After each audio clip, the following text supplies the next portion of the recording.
Psychology of religion, subject and nature of the subject. I hope to discuss with you today the subject of psychology of religion and its subject nature. If you are new to our channel, please subscribe to our channel and join us. I hope to bring many such important works to you.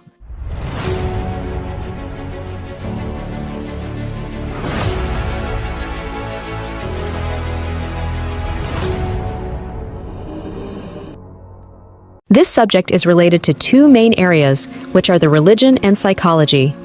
Let's examine religion. There are many definitions presented there. Some of them are positive and some are negative. Various definitions have been presented about religion. The definition is given by Edward Burnett Tyler. Religion is the description of spiritual existence. It is completely related to the mind. Spirituality is the development of the higher within the mind. So looking at this definition, it is directly related to psychology. Professor Fraser, as a scholar, has offered another definition to describe religion. His definition of religion is, religion is a belief in a power superior to man. Because it is something we build in a mental state, this definition also explains the relationship between religion and psychology. Joseph Adler can be cited as a scholar who presented another definition of religion. His definition of religion is, religion is the change of man's direction by absolute change. In other words, when we say this, we remember that raising the human being from his position through the inclusion of positive attitudes. So it shows that it is the same in religion and psychology. What I have presented so far are some of the many positive definitions that have been presented about religion. Other than the positive definitions on the religion we have discussed so far, we can also see that negative definitions have also been presented. Thus, we can mention Sigmund Freud as one of the scholars who presented a negative definition about religion.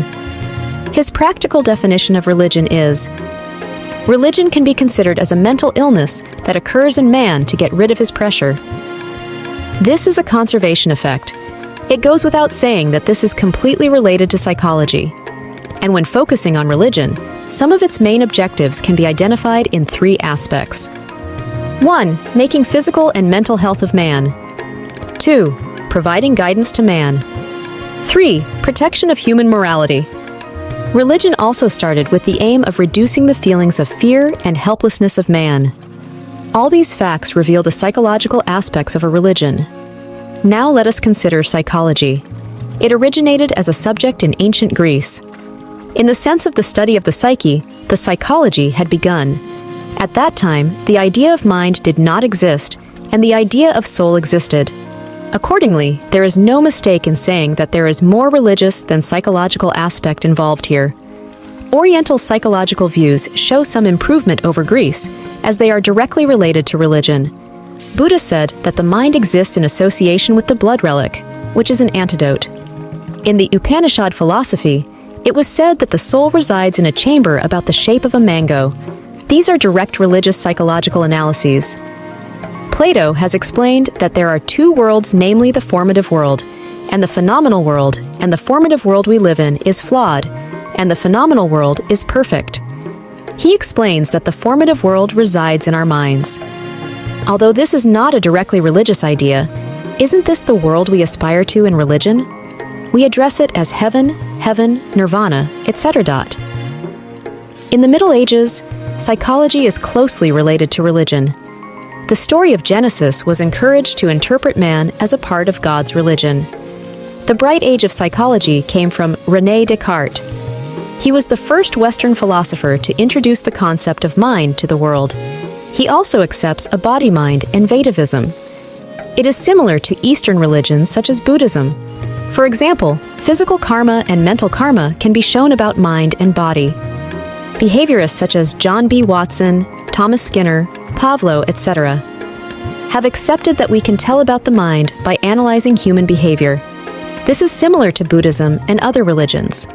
The Buddha said that every action is the result of thoughts. Evil causes evil actions and meritorious actions. Anguttara Nikaya's Tika Nipatan Nibbedika Sutra, Chetanahang Bhikkhave, etc., has revealed the law that analyzes the actions of man on the mind. Abnormal psychology, a strong specialty of modern psychology, studies mental illness. The Buddha said, "Sabe sata unmatika," that all beings are lunatics. That means the insane.